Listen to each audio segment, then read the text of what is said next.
mutual love and respect that's really, really came at a really nice time.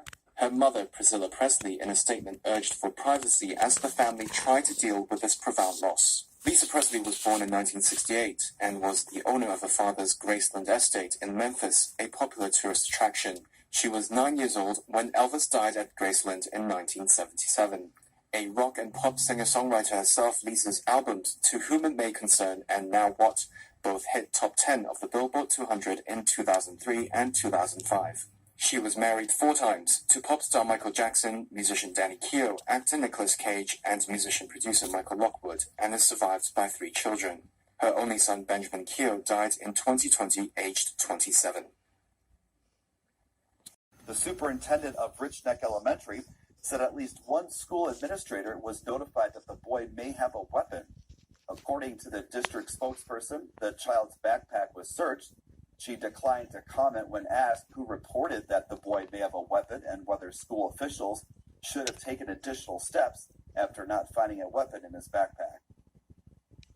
The 25-year-old teacher was shot in the chest with injuries considered to be life-threatening, but her condition has improved. She's now listed in stable condition at a local hospital.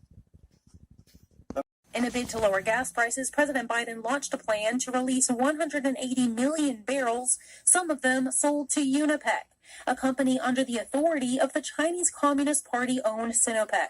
China now controls the world's largest government-controlled stockpile of oil, with almost 1 billion barrels at the expense of American taxpayers and our energy security. Aimed at prohibiting the Department of Energy from doing this in the future, the U.S. House of Representatives passed a bill on a vote of 331 to 97. All Republicans and most Democrats supported it.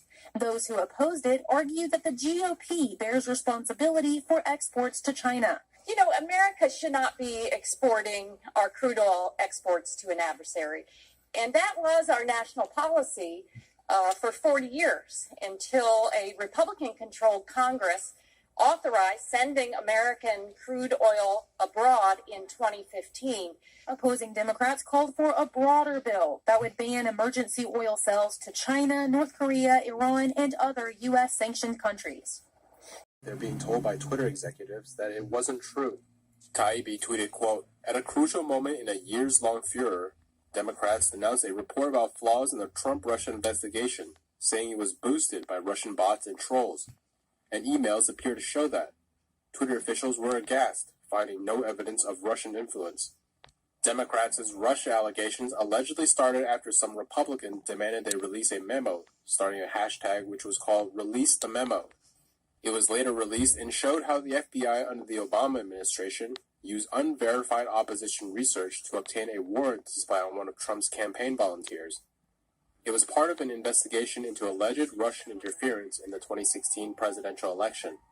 Days after the hashtag was started, some Democrats demanded social media companies investigate allegations of Russian bots and trolls surrounding the Release the Memo online campaign. Various legacy media outlets did the same, claiming Russian bots and trolls were behind the effort. Taibbi says NBC, Politico, AP, Times, Business Insider, and other media outlets who played up the Russian bot story, even Rolling Stone, all declined to comment for the story. Also, Yoel Roth, who was Twitter's trust and safety chief at the time, reportedly told colleagues, "I just reviewed the accounts that posted the first 50 tweets with hashtag Release the Memo, and none of them showed any signs of shared headlines." The Justice Department has announced that the wife of an Iowa County supervisor was arrested and charged with more than 50 counts of voter fraud. Kim Fung Taylor appeared in court on Thursday. She was charged with 26 counts of providing false information in registering and voting, 3 counts of fraudulent registration, and 23 counts of fraudulent voting. If found guilty, she faces a maximum penalty of 5 years in prison for each count. She is the wife of Woodbury County Supervisor Jeremy Taylor. Prosecutors allege Fung Taylor perpetrated a scheme to generate votes in the primary election in June 2020, and then again in the 2020 general election. Her husband was a candidate in both elections. Local reports say Jeremy Taylor resigned as a supervisor after the county auditor ruled he did not live at the address listed on his voter registration. He later won back the seat. A huge storm system tore across the southern U.S. yesterday. At least one person was killed in Georgia, and 6 are confirmed dead in Alabama. Tornadoes ripped through parts of the state. It's estimated around 50 homes were damaged or destroyed.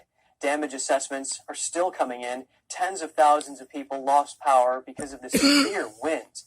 Some dramatic footage was sent in of both the tornado and the destruction it left behind. And Freedom Caucus of the House Republican Party to vote for Kevin McCarthy is because of the caucus's skepticism that he will actually rein in government spending.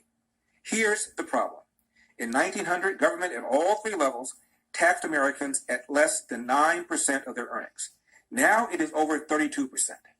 The federal budget devotes nearly half of the spending on the so-called entitlement programs, Social Security, Medicare, Medicaid, Obamacare, along with health care programs for children.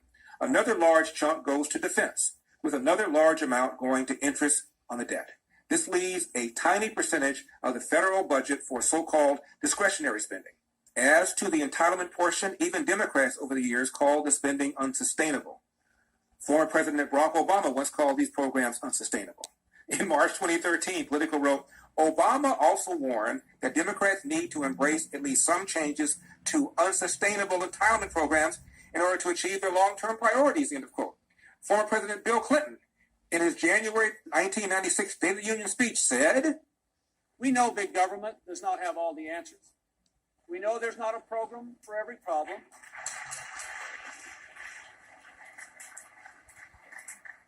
We know and we have worked to give the American people a smaller, less bureaucratic government in Washington. And we have to give the American people one that lives within its means."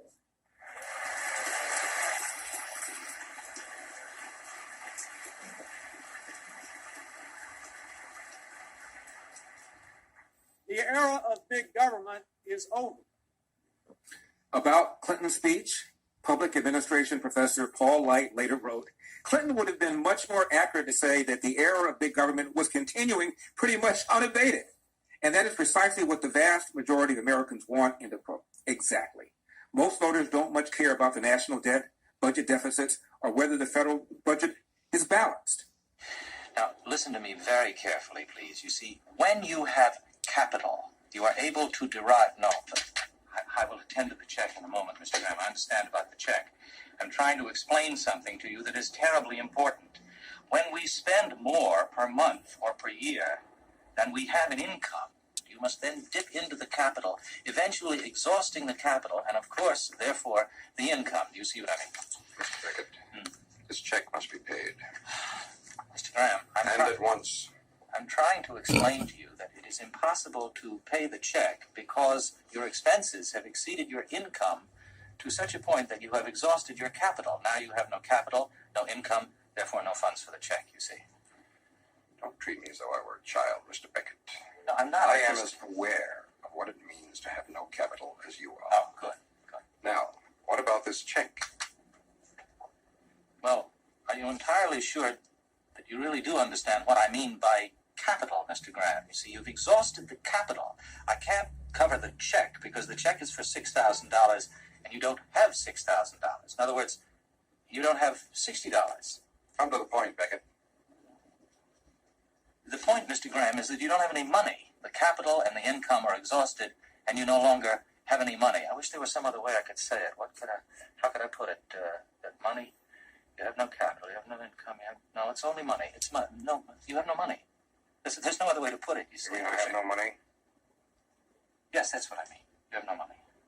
One of my stocks, my AT&T, my General Motors. Yes, I know. My Amarada Pete. Yes, I know about Amarada Pete. Let me show you something, Mr. Graham. You see, it was necessary for me to sell several shares per year in order to cover the checks that Who you gave you insisted the right on to do writing. that? You did, I Mr. did not. Yes, you did.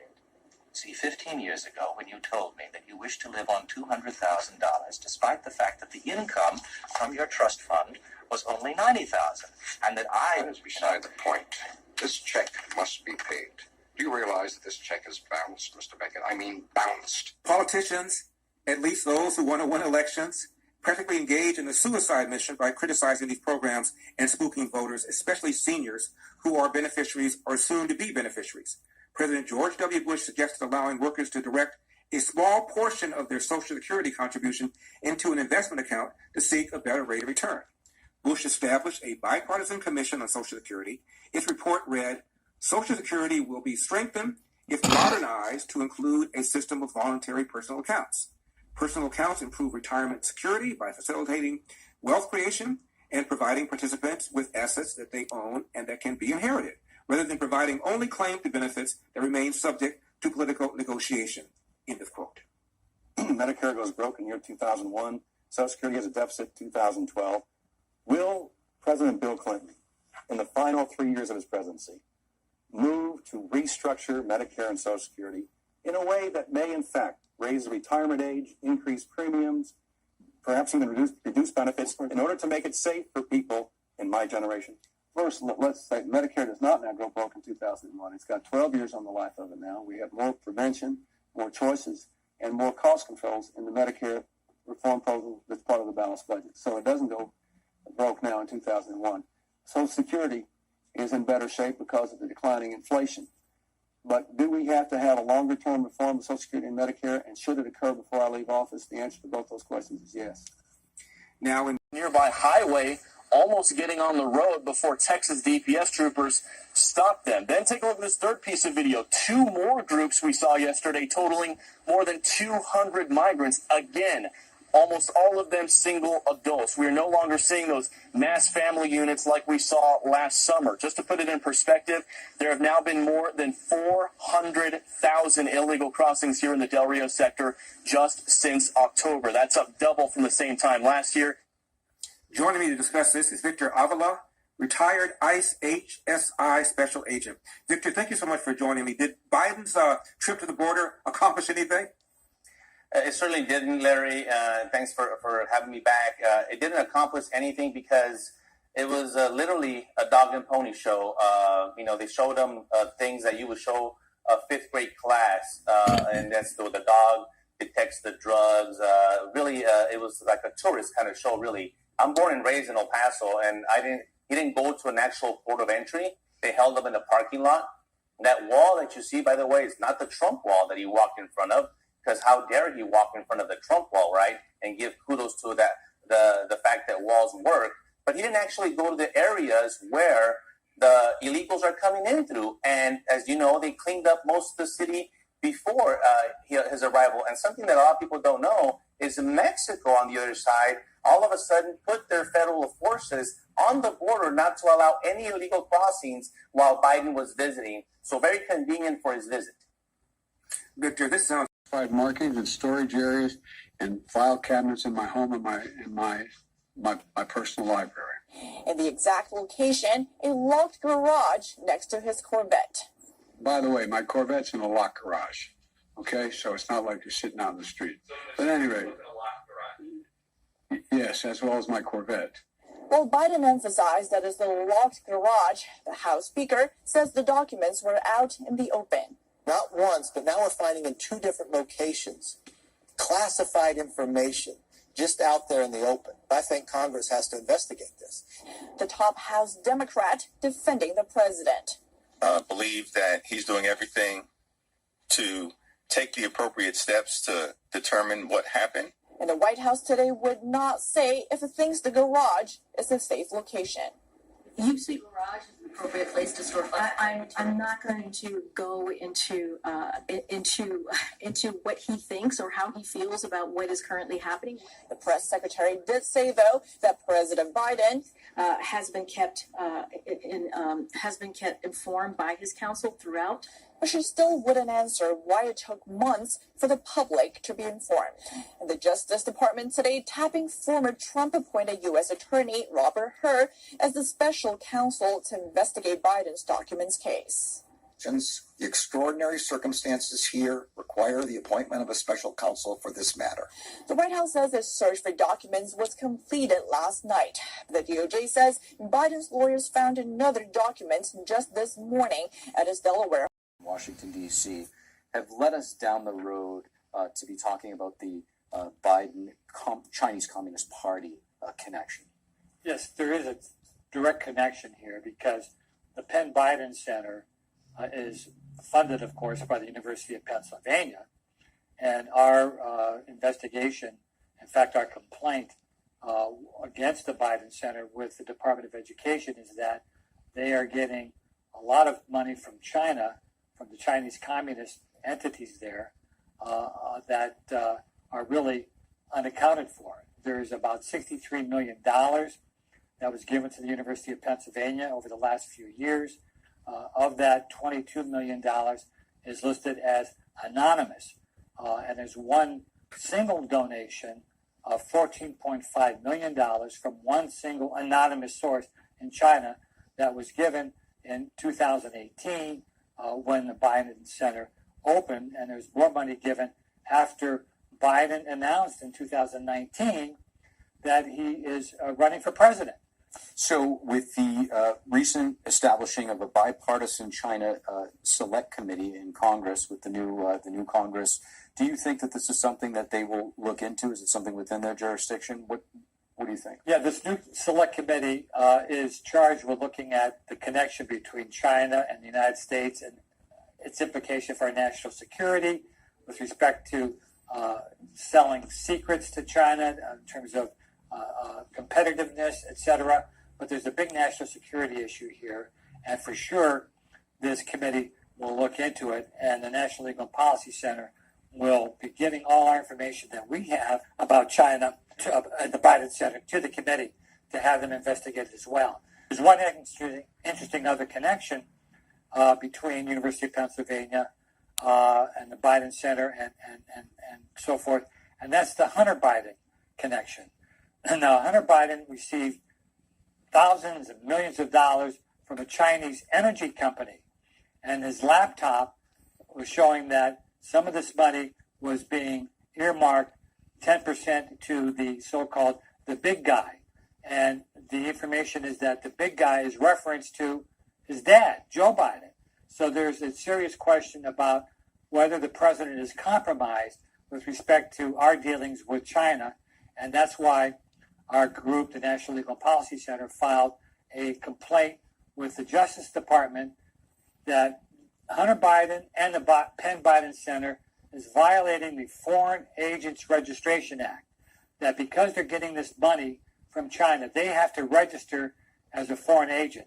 So that also should be investigated by the House committee as well. Paul, do you have that authority? So he could not claim that, I declassified these documents. So that's a difference that actually favors Donald Trump. But at the end of the day, it was important that there be a special counsel appointed to look at the Biden documents, because that's what they did with Trump. And the American people needs to see that justice is being equally handled out here in both cases. Paul Kemener, thank you so much. Thank you. An awkward moment? You mean A.G. Garland conducts a raid on Mar-a-Lago because Trump had classified documents? A raid that many of us feel was completely unnecessary and politically motivated? An awkward moment? You mean how the AG sitting next to Biden, who publicly blasted Trump for being irresponsible and having classified documents, and now Biden himself, it has now been revealed, possessed classified documents, yet no raid? An awkward moment? Back to CNN, quote, the turn of events with classified documents found at Biden's former office has forced some politicians into a tough spot, end of quote. You mean politicians like Biden, who said Trump practically committed the crime of the century for having classified documents at Mar-a-Lago? I'll say they're in a tough spot. Those documents among the most highly classified secrets in the U.S. government, some of them, and we are learning more about the scope and magnitude of how many Donald Trump took home with him. The FBI has been concerned about how they've been handled and about how truthful Trump has been about what he's got. They keep coming up with excuses. I didn't take the documents. Yeah. But if I did take the documents, they weren't classified. And if they were classified, then they were planted. And if they weren't, I declassified them. And if I didn't, then it's a hoax. Obama did it. He keeps changing. He keeps going through the lies. He knew the sensitivity of the documents in question. This may be more about the former president's personality than anything else. It could be, and he was certainly known as somebody who liked to show things off. He liked to show off the accoutrements of being president. He sees some advantage, and whether that is something that makes him seem aggrandized or bigger. Probing whether Trump and his aides may have mishandled material, refused to turn it over, or even lied about it. And Democrats are asking questions about how those documents were stored at Mar-a-Lago. We're all going to die. Republican Representative James Coulter, the Kentuckian who chairs the House Oversight Committee, fired off letters to the White House Counsel Office and the National Archives asking for all documents retrieved from Biden's personal office where the classified documents were found. He wants to know who had access to that office. All documents and communications between the White House, Department of Justice, and National Archives regarding the documents that were retrieved, and all documents and communications related to the handling of classified material by Biden's personal lawyers. And what is the status of their security clearance? Did the lawyers even have security clearance to look at the classified documents? But fear not. CNN provided this handy-dandy graphic that shows the differences between Joe Biden and Donald Trump. Watch this. 10 documents under Biden, 325 under Trump. Some top secret under Biden, 60 top secret under Trump. Lawyers say that Joe Biden is cooperating. Donald Trump was not cooperating and is now under investigation for obstruction. So it's very different. Can you say hypocrisy, double standards, selective outrage? And what does Biden say about all of this? Well, the fact that he said anything shows you how serious this is and how bad it makes him and the FBI look. First, let me get rid of the easy one first. People know I take classified documents and classified information seriously. When my lawyers were clearing out my office at the University of Pennsylvania, they set up an office for me, secure office in the Capitol. For 4 years after being vice president, I was a professor at Penn. They found some documents in a box, a locked cabinet, or at least a closet. And as soon as they did, they realized there were several classified documents in that box. And they did what they should have done. They immediately called the archives, turned them over to the archives, and I was briefed about this discovery and surprised to learn that there were any government records that were taken there to that office. But I don't know what's in the documents. My lawyers have not suggested I ask what documents they were. I've turned over the boxes. They've turned over the boxes to the archives, and we're cooperating fully with the review, and which I hope will be finished soon, and there'll be more detail at that time. Notice I can see, two of which have been sort of prominently featured by reporters and other analysts. One is the quantity. When we first learned about Donald Trump's potential violations, we've learned over time that he took and then retained more than 320 documents with classification markings. So far, the number of documents that we understand were found in President Biden's personal office number about 10. So one is quantity. The second is a question of where they were found. Obviously, in President Trump's case, they were found in a variety of locations, whether it be in his personal office at Mar-a-Lago, in the residence in Mar-a-Lago, in storage units in Mar-a-Lago, and then most recently in a storage unit in West Palm Beach, where some of the papers from his presidency were taken. Here, all we know to date is that documents were found in a locked closet in an office at the Penn Biden Center that the former president was using. But I venture to say the biggest difference here is one that the law recognizes, and that's one of willfulness. There's nothing to indicate, based on what we know so far, that President Biden either took these documents willfully or retained them willfully. So it's like real estate. Instead of location, it's quantity. But violation of the Espionage Act does not require intent. Nor does it specify quantity. It just requires recklessness.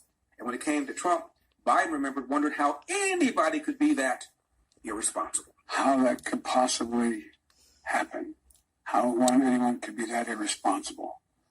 And I thought, what data was in there that may compromise sources and methods? By that I mean names of people who helped, or et cetera.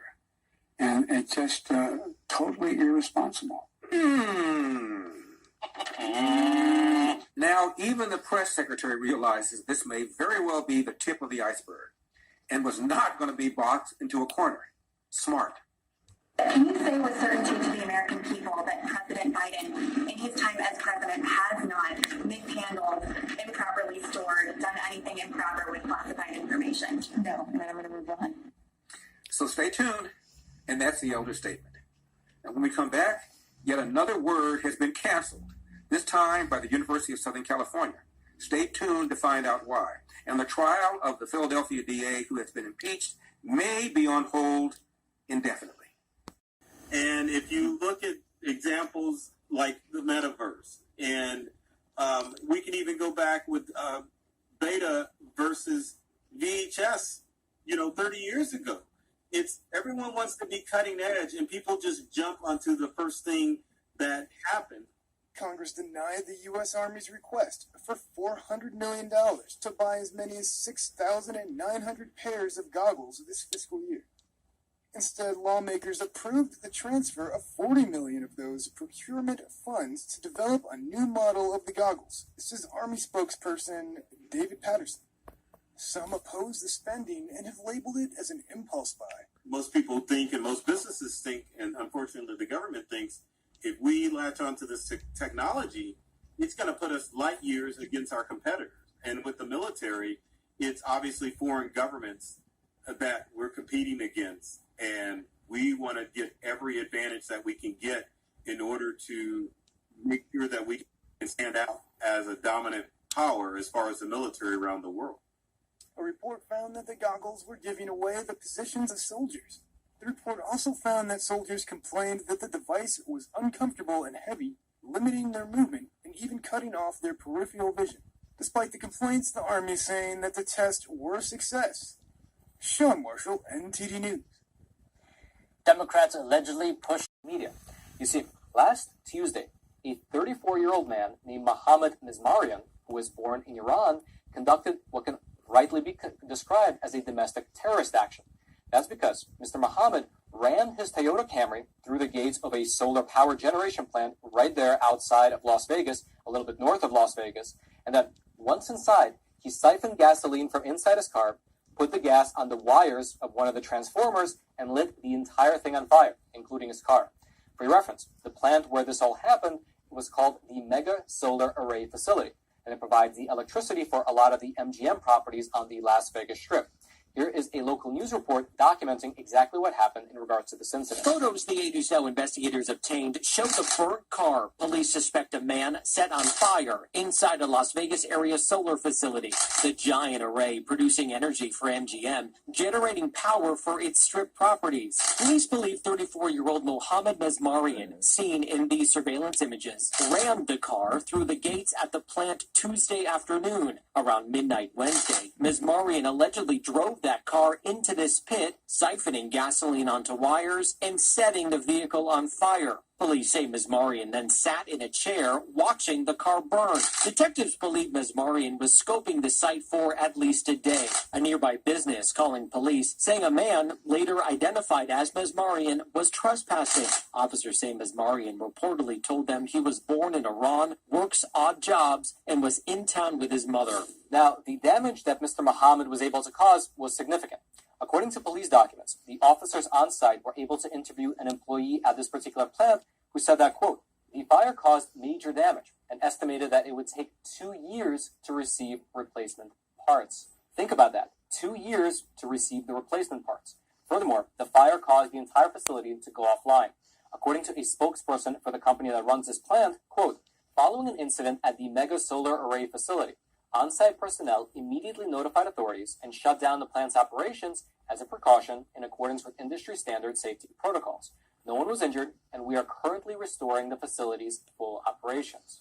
Meaning that Mr. Mohammed was able to damage the facility to such an extent that it was taken offline, and it might take 2 years to fully rebuild. Now, one day after the fire, police were able to capture Mr. Mohammed Mizmarian, who is now facing quite serious charges, including committing an act of terrorism, first-degree arson, third-degree arson, destruction of property, as well as attempting to escape police custody. He's currently being held in a Las Vegas jail without bail. However, this story raises, I believe, two major issues. The first is the question of why it was ignored by the legacy news outlets, because you would assume that when you have an Iranian-born man driving from Idaho to Las Vegas to burn down an electricity plant, well, that would be big national news, but it wasn't. Aside from a few local news outlets, none of the major publications throughout the entire country touched the story. I wonder why. Regardless, birthdays, and other personal information. Here's a look at some of the emails. In one of them, the professor wrote Javis to confirm that for names, our plan was to sample first name and last name independently, and then ensure none of the sampled names are real. In another, this time about creating physical addresses, the professor wrote that he couldn't seem to find addresses in his raw files and asked whether he should attempt to fabricate them. An attorney for Javis denied the allegations. J.P. Morgan shut down Frank early Thursday. And on Wall Street, China or the Chinese regime is playing by different rules. So given the stakes here, what should the U.S.'s next steps be? Well, I think we should first and foremost continue to encourage countries that want to go to the moon, participate in the future space economy based on resource extraction on the moon, energy generation. We should encourage as many countries as possible to sign on to the Artemis Accords and join all of the other countries that have pledged to a program of peaceful behavior. That would be our first defense, if you will, of a peaceful future for the moon. But secondly, we should also be prepared. We should have in reserve the means to send to the moon equipment that could defend our people. And that's all for today's China in Focus. I'm Don Ma. If you have any... There are already people leaving the state. Yeah, I mean, listen, there are always people that will think increased taxes is the solution. We're at 13.3% at the highest rate now. Here's the issue with taxation. And the more you push that higher rate, the bigger your problem gets. 2/3 of our revenue comes from personal income taxes. So 2/3 of that $300 billion is $200 billion that comes from personal income taxes that you pay. There's about 200,000 people, 1%, that pay half of that. And so you can see when the economy goes down and there's less, stock options being exercised or less capital gains coming in, and then just a few people move out of the state, it affects that budget quite a bit. And I know many people that have left the state. I know they live in Tennessee and Texas and Arizona and Utah. It's like we see them leave, and I don't know at what point. I can't tell you how many have to leave before it creates a crisis, but that's essentially what's going on here. And so when you see this economy coming down, and you're going to see less revenue, of course, less personal income taxes, which is the bulk of the budget, and that's why you have these big swings in California. And most of those really wealthy people are very mobile, right? They have multiple homes already. Well, that's exactly right. They have the option, and I can name a dozen right here that I know personally, wealthy people that left the state they still have homes here, but they leave the state and they get taxed in Texas that has no income tax. And as long as they are outside of the state of California more than 6 months, they don't get a California tax bill. On a separate note, Scott, you ran for Congress. Yeah. And you recently had it's a heated race. Can you tell us more about it? There was a lot of money spent on this. Sure. It was the most money in the history of Congress ever spent by a candidate. Katie Porter was the incumbent. She spent $28 million in the cycle. I don't know that it's ever been more than 12 or 14 spent in a cycle by a candidate. I got in the race somewhat late. I raced about $3 million, which is really good in 10 months. But at the end of the day, $28 million versus $3 million was a little bit of a disadvantage for me. So for some of us, common people that are not in politics, it's hard to understand somebody spends $30 million for a job that pays $100-something thousand. Yeah, right? Well, it's not their money. They raise money outside. In fact, in Katie Porter's case, she raises a lot of money through the internet from public employees all throughout the country. Small dollar donations. Her mentor is Elizabeth Warren, and helped her with a big fundraising base, and so she gets money monthly coming in without even